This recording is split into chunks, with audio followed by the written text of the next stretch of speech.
Bonjour et bienvenue sur le plateau télé du CIAN. Nous sommes réunis ici au Mythe de Toulouse pendant 3 jours dans le cadre de ce salon de l'industrie en Occitanie. Et sur ce plateau, j'ai le plaisir d'accueillir tout au long de la journée les acteurs de l'industrie régionale pour évoquer pas mal de sujets qui touchent à l'industrie. Alors évidemment aujourd'hui, tout le monde n'a qu'un seul mot à la bouche. L'intelligence artificielle, l'IA qui s'invite dans nos vies et qui s'invite bien entendu dans nos entreprises d'ores et déjà. On va évoquer ensemble avec mes intervenants ce matin les formations, l'offre de formation en intelligence artificielle qui existe d'ores et déjà ici dans notre région en Occitanie. Je vous présente Hélène Tappe, professeure à Toulouse INP. Votre spécialité, c'est la microélectronique et l'IA embarquée. Et vous représentez ce matin, on va commencer par ça, l'ANITI, où vous êtes directrice des formations. Alors, l'ANITI, j'ai regardé, c'est l'Artificial and Natural Intelligence Toulouse Institute. C'est bien ça, donc l'Institut toulousain de l'intelligence artificielle et naturelle. J'ai bien aimé le petit N de naturel. Quel est le rôle de l'ANITI pour commencer, Hélène ? Alors, ANITI, c'est, comme vous l'avez dit, un institut international en intelligence artificielle, un des 9 clusters IA qu'on appelle, qui ont été labellisés par l'État en 2024, donc 4 en région parisienne et 5 en région. Donc nous, on a 3 axes de développement, la formation, la recherche et l'innovation. Donc moi, plus spécifiquement, je m'occupe de la formation en intelligence artificielle qui est délivrée par l'ensemble des universités toulousaines et des écoles d'ingénieurs et des grandes écoles. On a, faut savoir que Toulouse est la 2e ville universitaire de France, donc énormément de formations. Et on a pour mission de développer les formations en intelligence artificielle, que ce soit en formation initiale pour les étudiants ou formation tout au long de la vie pour les entreprises. Avec le regard global que vous avez finalement sur cette offre de formation dans les universités et les grandes écoles, aujourd'hui, il existe un catalogue, une offre de formation IA conséquente. Très conséquente, oui. D'ailleurs, on a pour objectif, on labellise les formations. C'est un label de qualité. Et cette labellisation, elle se fait selon 3 axes. Les formations cœur IA, vraiment pour les personnes qui vont développer de l'IA. On a des formations application de l'IA, donc c'est aussi des spécialistes de l'IA, informaticiens, mathématiciens, mais qui vont appliquer l'IA à un domaine.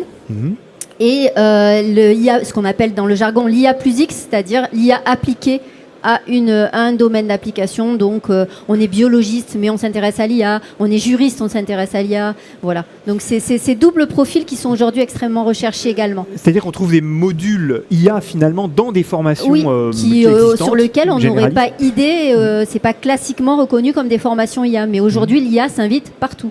Donc on a ces formations IA plus X qui fleurissent. Et donc vous me disiez où on trouve ce catalogue, sur le site internet d'ANITI. Tout est à jour, on va dans l'onglet formation et on déroule selon ces 3 axes l'ensemble des formations qui sont labellisées aujourd'hui sur l'ensemble de l'académie toulousaine dédiée à l'IA selon les 3 axes que je vous ai énoncés. Il existe des formations spécifiquement dédiées à l'IA et uniquement consacrées à l'IA, véritablement spécialisées. On en trouve aussi. Tout à fait, c'est ce qu'on appelle les formations plutôt cœur IA. Voilà, donc elles sont présentes bien entendu sur Toulouse, que ce soit dans l'université essentiellement, l'université de Toulouse, l'université de sciences, ex-UT3, université Paul Sabatier, ou dans nos écoles d'ingénieurs. On va évoquer ensemble, alors c'est un petit peu plus technique, mais c'est important pour les entreprises qui se posent la question de savoir effectivement quelle est leur maturité, quels sont leurs besoins et du coup quelles sont les formations pour leurs collaborateurs sur ce sujet de l'IA. Occitania, qui est un outil qui aujourd'hui est à la disposition des acteurs industriels. C'est important d'en parler parce que ça débouche derrière sur le déploiement de formation. Tout à fait. Donc on passe, le DIH Occitania permet de faire un diagnostic des entreprises et donc à partir de ce diagnostic extrêmement précis, on va pouvoir orienter l'entreprise vers des formations certifiantes ou diplômantes et qui va dépendre évidemment du profil de l'entreprise, de son état de maturité et de ce que pourra lui apporter l'IA dans son activité. Et donc là, nous, on intervient notamment pour ce qui concerne ANITI sur les formations haut niveau. Mais on a aussi tout un tas de formations qui sont accessibles via des partenaires académiques ou industriels. Parce que Anity, c'est un ensemble de partenaires, je ne l'ai pas dit au début, académiques et industriels.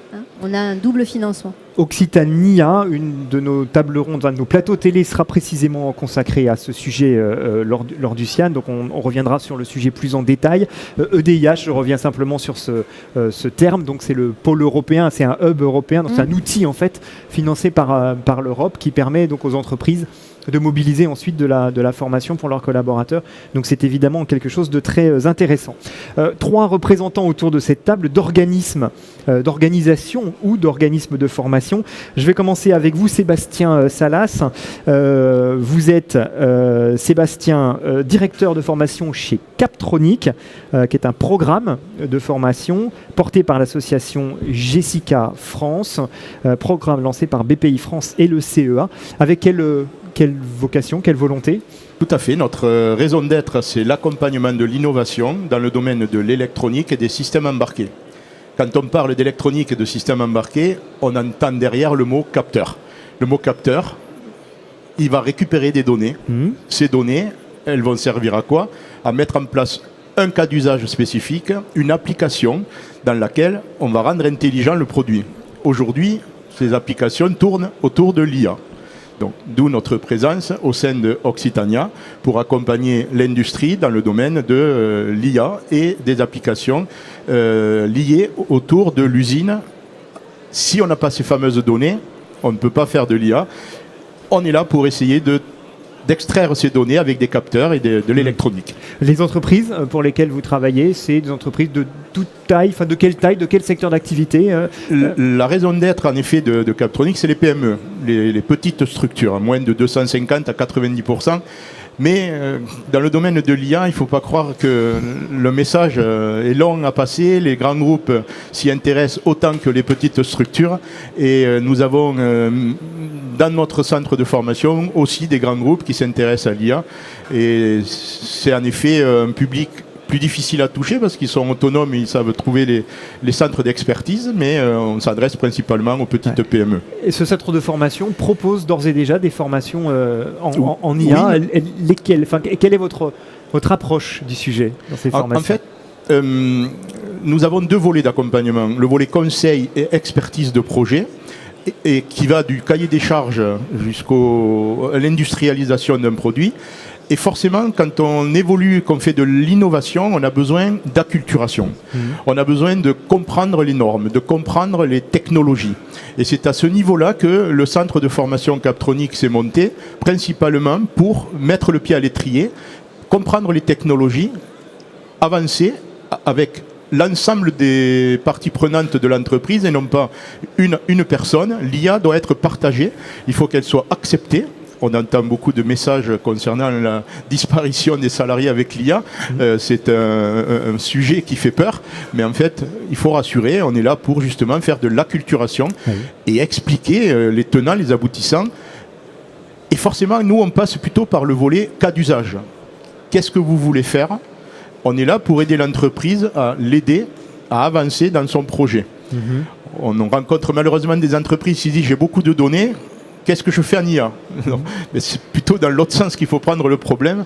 C'est quel est votre problème en ce moment précis pour vous aider à mettre en place de l'IA ou pas. Donc concrètement, les formations que vous proposez sont du registre de bases. Premier niveau, j'allais dire. Oui, tout à fait. Comprendre le vocabulaire, qu'est-ce que c'est que l'IA, le machine learning, une machine qui apprend toute seule, comment ça marche, le deep learning, l'apprentissage profond pour aller plus loin, les réseaux de neurones. On a toute une partie d'introduction au vocabulaire, aux enjeux, au cas d'usage, parce qu'en fait c'est ça qu'a besoin de voir un entrepreneur. C'est quels sont les cas d'usage typiques qui vont pouvoir m'être utiles pour progresser en interne. Donc c'est vraiment les bases. Par contre, après, on se rend compte que parfois, on rencontre une entreprise qui a déjà travaillé avec une école d'ingénieurs, avec 2 stagiaires. Ils ont besoin d'aller plus loin dans leur développement et leur apprentissage. Et là, on peut avoir besoin de formation data scientist un peu plus poussée en mathématiques. Et donc, l'IA pour le traitement d'images en vision, on met cette IA dans une caméra pour la qualité des pièces fabriquées. Et là, il faut un petit niveau. On ne peut pas se lancer dans l'IA de traitement d'image si on n'a jamais fait ni de traitement du signal, ni de l'IA. La différence, j'allais dire, entre votre offre de formation et les autres offres existant sur le territoire, on pourrait la résumer en quelques mots. Alors, il y a peut-être pas de différence. Il y a tout simplement des acteurs qui sont là pour accompagner l'industrie, mais la demande est tellement forte. Oui. On vit une révolution avec l'IA et il y a du travail pour tout le monde. Les structures d'accompagnement de l'IA sont diverses et variées, nombreuses. Et nous, notre force, c'est la connaissance des entreprises, le terrain, notre expertise de l'électronique, des capteurs, pour aller chercher ces fameuses données qui sont nécessaires pour mettre en place une IA.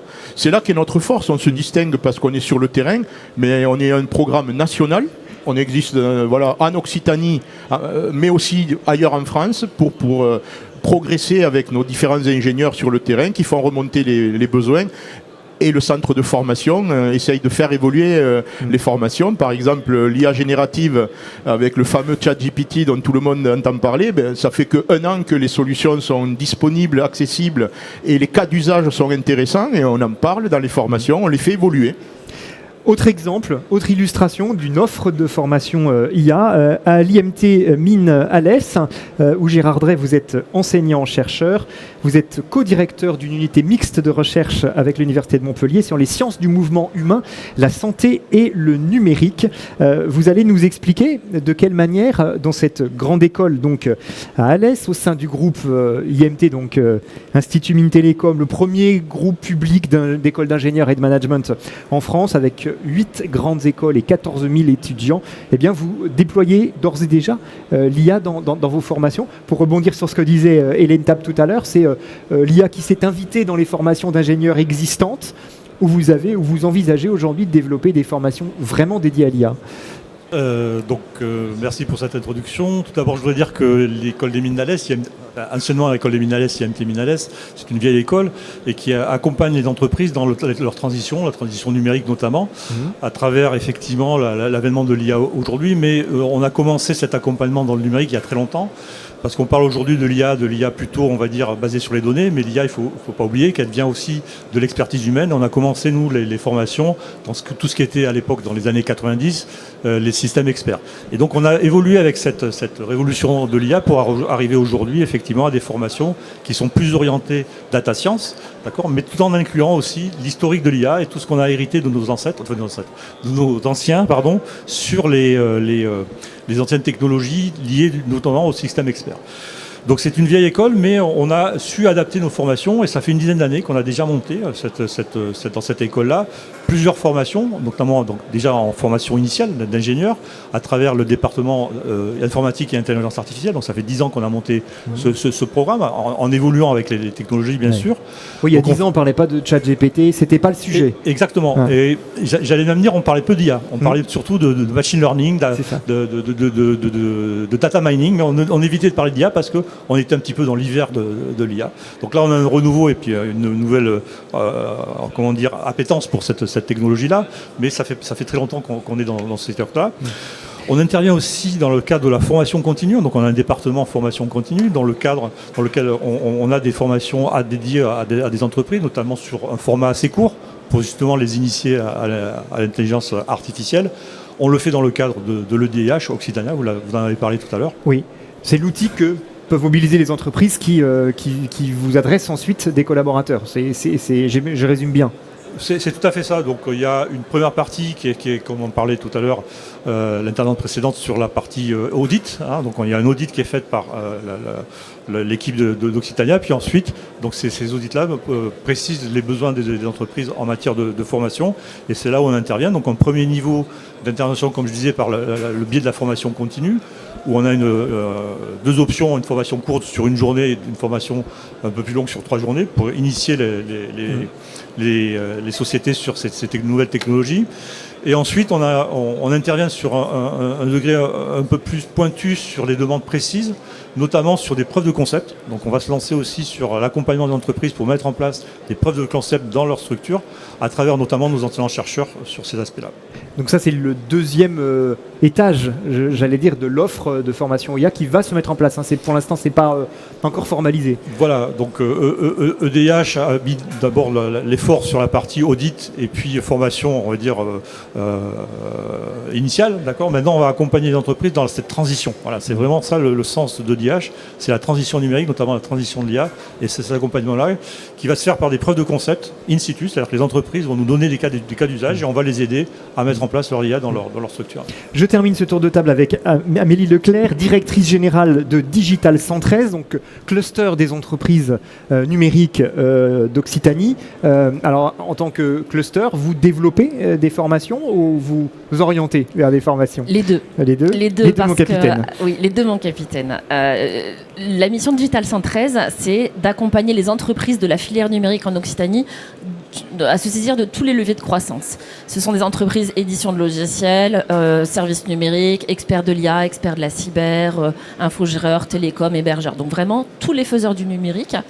Et on a des experts de l'IA et on a des non-experts de l'IA qui, pour autant, ont besoin aussi de comprendre, d'évoluer. Et on le voit bien là sur ce tour de table, sur des entreprises qui, de toutes les façons, doivent toujours évoluer parce que ce sont des technologies qui ne font qu'évoluer, avec une réglementation qui ne fait qu'évoluer, etc. Donc, pour nous, les formations qu'on met en place, c'est à la fois pour accompagner nos entreprises adhérentes à comprendre ce qu'elles peuvent faire avec l'IA quand ça fait partie aussi de leur propre transformation, puisque oui, les entreprises du numérique aussi vivent des transformations avec l'IA, mais également pour aider les entreprises non numériques à savoir ce qu'elles peuvent faire avec l'IA et à comprendre ce que c'est. Donc un peu ce que disait Sébastien, il y a un sujet qu'on aime bien utiliser, c'est IA futile versus IA utile. Ça ne sert à rien d'utiliser de l'IA si ce n'est pas nécessaire, parce qu'il y a un impact environnemental qui n'est pas neutre, ça peut faire perdre du temps si ce n'est pas utile. Par contre, si on a besoin, si on a identifié des cas d'usage, comment on pilote un projet IA? Comment on pilote un projet IA utile, éthique et robuste? De votre point de vue cluster, vous qui êtes en contact avec les entreprises du secteur du numérique, est-ce que l'offre de formation aujourd'hui répond aux besoins des entreprises? C'est-à-dire une entreprise qui a un projet IA utile va trouver, notamment ici en Occitanie, les compétences, les expertises dont elle a besoin ou les moyens de les créer? Oui, alors ça existe. Encore une fois, comme on le voit avec ce que vient de dire l'IMT, on est toujours en progression avec le travail que fait Anity aussi, qu'on fait tous finalement, c'est de rester le plus près possible de l'évolution de ces technologies, de ces méthodologies, parce que c'est pas que de la techno, c'est de la méthodo, c'est des principes, je parlais d'éthique aussi tout à l'heure, de robustesse, c'est de la réglementation. Donc ça existe, mais on continue à le faire évoluer et je pense que c'est indispensable de faire systématiquement évoluer ces formations. Chez Digital 113, nous, notre spécificité, c'est qu'effectivement, on va adresser le monde de l'entreprise, les salariés des entreprises. On ne va pas aller sur des formations technologiques parce que nos adhérents sont capables de le faire. Donc, s'il y a un besoin de formation technologique, on va orienter vers les entreprises expertes en IA qui vont être capables d'accompagner. Par contre, là où nous, on va intervenir, c'est sur une dimension qui est collective. C'est permettre aux entreprises ensemble, sur de la formation-action, sur des modules courts qui peuvent se combiner entre eux, de pouvoir comprendre les différents enjeux, sensibilisation quand il y en a besoin. Si on est déjà avancé, on n'a pas besoin de la sensibilisation. Et puis de comprendre qu'est-ce que ça veut dire que de piloter de façon bien stratégique, comment on pose la stratégie de pilotage d'un projet IA. À quoi il faut faire attention derrière? On va parler de la gouvernance et de la qualité des données. Donc forcément, on va aussi parler de sécurité et de cybersécurité. On va aussi parler de tout ce qui va être la conformité réglementaire. On va parler de l'éthique de l'IA, parce qu'il y a des vrais sujets.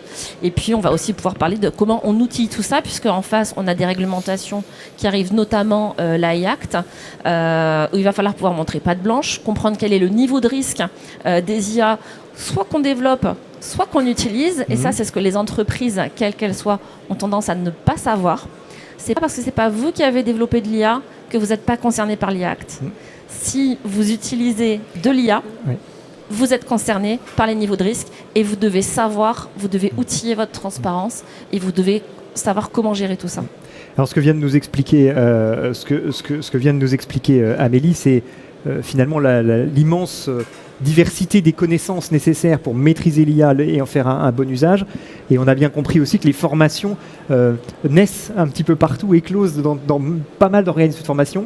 Un des enjeux, c'est finalement donc de massifier cette offre de formation. Et c'est précisément l'objet de l'appel à manifestation d'intérêt que l'IMT Mindales à remporter. Donc c'est vous qui êtes en charge de ce programme sur la massification des formations IA. De quoi s'agit-il exactement? C'est quoi l'enjeu en fait pour vous? Donc c'est effectivement le projet MacMIA. Alors c'est l'IMT, le central qui a obtenu.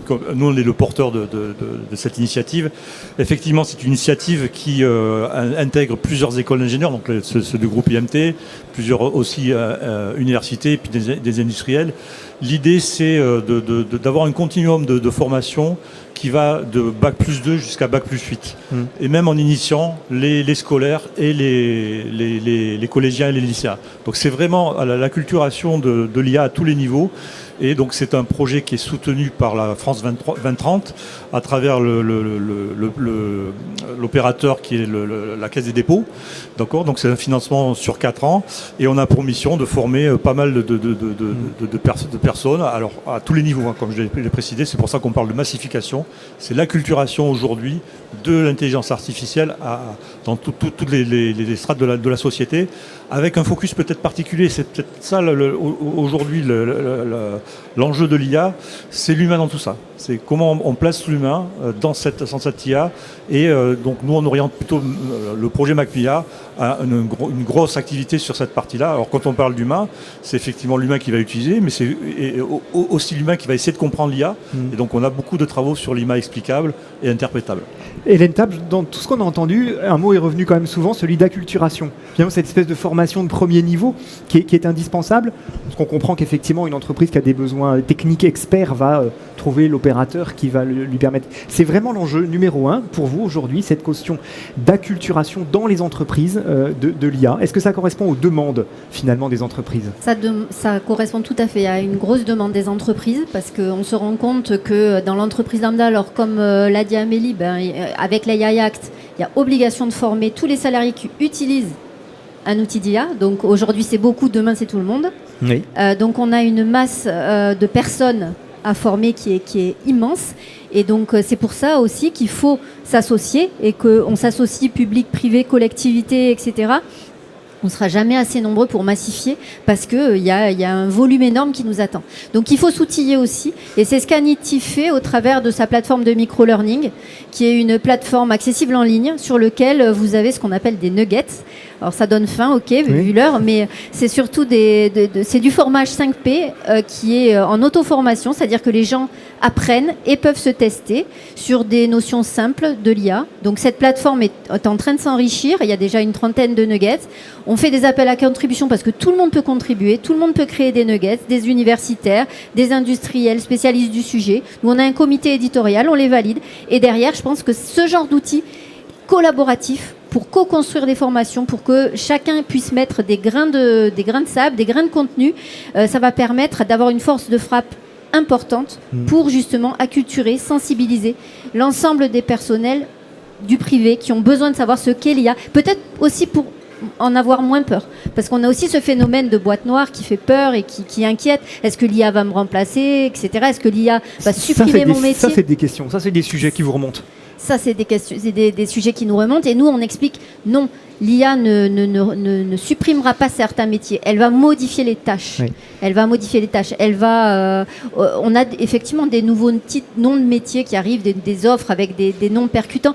Mais j'ai envie de dire, ce sont des tâches. Et nous, en tant qu'universitaires, on doit quand même continuer à former nos ingénieurs, nos étudiants de master sur des choses fondamentales, des sciences fondamentales qui vont leur permettre de s'adapter à cette évolution hyper rapide de l'IA et des métiers. Donc l'outil digital pour aider à faire de la formation à grande échelle, on l'entend bien, un outil avec un peu d'IA dedans, quitte à faire, pourquoi pas demain. Les entreprises, elles sont encore en mode... je me pose beaucoup de questions, je vous vois, je suis un petit peu réticente parce que j'ai peur, voilà, et les collaborateurs eux-mêmes qui ont peur de perdre leur emploi. Ça subsiste, ça, aujourd'hui? Alors, il y a les entreprises du numérique qui sont de base plutôt appétentes, mais qui se posent la question de comment faire, parce que comme je disais tout à l'heure, elles ont compris que même elles sont disruptées en termes de stratégie, en termes de modèle économique. Les agents IA pourrait disrupter les modèles économiques du SaaS, du Software as a Service. Il y a plus de réticence effectivement sur les entreprises non numériques. On l'a vu dans le cadre de l'IA Tour organisé avec Numéum et le MEDEF, où il y a effectivement des fantasmes. Alors il y a du positif et du négatif dans les fantasmes. Ça va détruire nos emplois, c'est la fin du monde. Et d'autres, c'est ça va être génial, on va pouvoir faire plein de trucs, on va pouvoir tout faire.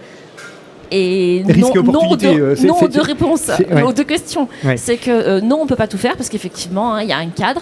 Il y a aussi des limites technologiques aujourd'hui. Il faut en avoir bien conscience, des limites réglementaires, des limites de compétences. Mais on est là aussi pour que ces limites-là, par contre, on arrive à les dépasser. Et puis non, voilà, on peut pas encore tout faire aujourd'hui. Et je suis 100% d'accord avec Hélène.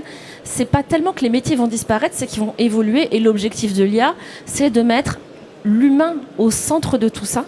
Oui. L'IA, ce n'est qu'un outil. Il ne faut pas avoir peur de l'IA comme une entité suprême, comme on peut voir dans les films de science-fiction. L'IA doit être un outil piloté par l'humain, avec de la garantie humaine derrière. Et c'est ce qui est hyper important. Et c'est ces messages-là qu'il faut passer pour évacuer la peur et se poser la question, IA utile ou futile, j'insiste. Alors, peut-être qu'il fait peur à certains. En tout cas, une chose est sûre, c'est qu'il se développe très vite, il s'invite partout et les capacités de cet outil sont absolument considérables. Avec à la clé, probablement, dans quelques années, des métiers nouveaux dont on ne connaît même pas encore l'existence. Comment on construit une offre de formation dans une grande école d'ingénieurs ou dans un organisme comme le vôtre, Jessica, pour répondre à des besoins de demain qu'on n'a pas encore vraiment identifiés? J'allais dire que c'est un challenge qui existe toujours dans l'université. C'est anticiper le futur. Alors comment on envisage des programmes nouveaux? C'est en écoutant les besoins, une première chose. Et puis surtout, comme le disait tout à l'heure, en se basant sur des savoirs fondamentaux. On a besoin de bâtir un socle solide et pas simplement bâtir des formations sur l'usage. C'est un peu on a eu des discussions avec des industriels récemment et eux sont très orientés usage, mais l'usage il est aujourd'hui. Et si on veut avoir des ingénieurs, des scientifiques qui s'adaptent, il faut leur donner des socles de base qui leur permettront par le futur justement d'appréhender ces nouveaux métiers. Voilà. Donc je voudrais simplement revenir sur le débat qu'il y avait sur la disparition des potentiel des emplois liés à l'IA. Il y avait un article dans l'Étudiant qui est paru hier où il y avait une baisse effectivement de l'emploi en informatique des développeurs de premier niveau parce que c'était remplacé effectivement par l'IA. Et donc justement à nous, universitaires, à adapter nos formations pour justement aller au-delà de ce socle de bas niveau développement et d'amener nos étudiants à des niveaux supérieurs. Sébastien Salas, Cap. Oui, je compléterai en disant que c'est le rôle de l'université d'évoluer au rythme de la technologie. Et les choses sont bien faites parce que dans tous les grands diplômes, il y a une interaction avec l'industrie, il y a des comités d'orientation où on invite des industriels, il y a toujours des échanges entre l'industrie et l'école pour faire évoluer les formations. Donc moi je dis, on avance tous en même temps et c'est vrai que quand il y a des nouveaux sujets qui arrivent, l'université c'est une structure qui est longue, mais ils rattrapent le terrain et ils sont capables d'adapter les formations et tout le monde s'y met en même temps. Les progrès sont liés. On va s'adapter, ça tout le monde sait faire, je pense qu'il n'y a vraiment pas de doute, il faut s'adapter vite. C'est juste il faut s'adapter vite, mais regardez, on est et là. Plusieurs fois par an maintenant. Donc c'est compliqué pour des maquettes universitaires. Amélie, encore un petit mot? Oui, si je peux me permettre, j'ai envie de dire c'est ce que le numérique doit faire depuis son existence. Le numérique, c'est jeune, c'est quoi? C'est 50 ans. Et les compétences en numérique ont toujours été... Enfin, les besoins en compétences ont toujours été en avance de phase par rapport aux formations existantes. Donc, ce qui est important, et je dirais a fortiori avec l'IA, c'est de continuer à savoir apprendre. Apprendre à apprendre, c'est hyper important. Et dans le numérique, ça a toujours été extrêmement important parce que finalement, il faut qu'on sache s'adapter. Et on a tendance à croire que l'IA peut remplacer le savoir. C'est faux. Aujourd'hui, seules les personnes qui ont vraiment le savoir pourront utiliser l'IA à bon escient. Et donc, ça ne remplacera pas les cerveaux humains. Et je le dis, s'il y a des étudiants qui nous écoutent, ne vous appuyez pas que sur ChatGPT. Il n'y a que parce que vous savez discriminer, il n'y a que parce que vous avez de l'esprit critique et des connaissances que vous pourrez savoir si ce que l'IA vous dit est vrai ou faux. Donc il faut continuer à savoir et à savoir apprendre. Le mot de la fin pour vous, Hélène Tappe. Demain, les formations en IA, alors sortez la boule de cristal, les formations en IA, finalement, est-ce que ce ne sera pas d'abord et fondamentalement des formations en cybersécurité? Amélie a lâché le mot tout à l'heure. Est-ce qu'on n'est pas là face à un vrai enjeu par-delà les pratiques et les usages qui vont se faire? La cybersécurité, c'est un enjeu, certes, un enjeu planétaire, dont l'université, les écoles se saisissent, mais c'est loin d'être l'unique enjeu qui nous attend. On est face à l'IA. C'est vrai que le numérique, on a toujours su d'adapter. On fabrique pas un ingénieur dans une école pour 5 ans, pour 10 ans, mais pour 40 ans. Donc, à un moment donné, on a toujours eu ce besoin fort de formation un petit peu méthodologique pour que cette personne sache s'adapter. Et l'IA, c'est la même chose, mais en accéléré. C'est-à-dire que l'IA transforme nos vies à tous, nos métiers à tous, à une vitesse, à une constante de temps, je pense, on n'a jamais connu. Mais donc, soyons agiles, comme l'a dit Sébastien, mais pas trop. C'est-à-dire qu'on ne doit pas confondre usage d'aujourd'hui avec la science qui est derrière, sur laquelle on doit rester fort. Par contre, l'ensemble des étudiants, l'ensemble des salariés, l'ensemble des citoyens doit garder un œil critique, plus que jamais, parce que c'est tellement facile de demander à une IA générative de donner un résultat, de faire une prédiction. Mais si on ne garde pas cet esprit critique, et on sait à quel point il y a des études aujourd'hui qui montrent que notre esprit critique est amenuisé quand une IA donne quelque chose, on l'est tous. Beaucoup plus que si c'est une personne qui nous donne un résultat. Et alors que ça devrait être presque le contraire. Et donc c'est ça il faut favoriser dans nos formations. Et c'est l'un des enjeux en tout cas des formations. C'est l'enjeu, l'esprit critique, la créativité et le recul, et être capable de douter. Une IA générative ne doute jamais. Si vous interrogez ChatGPT, n'importe quel autre outil, vous verrez qu'elle est toujours absolument sûre de ce qu'elle raconte. Elle a un aplomb terrible. Et elle est capable de se contredire 2 minutes après. 2 minutes après, si vous lui avez expliqué que c'était faux, avec ses plus plates excuses. Et ça, je veux dire, l'humain, lui, il aura toujours cette capacité à se remettre en question. Merci beaucoup à tous les 4 pour cet échange. Mais effectivement, l'heure de fin est arrivée pour notre plateau. On a évoqué ensemble l'offre de formation, certes, mais bien plus que cela, les enjeux finalement qui sont ceux d'une formation qui est en plein développement sur une technologie elle-même en développement ultra rapide. On est sur le CIAN de Toulouse jusqu'à demain soir et je serai ravi de vous accueillir autour de ce plateau pour d'autres sujets tout au long de ce salon. Bonne journée.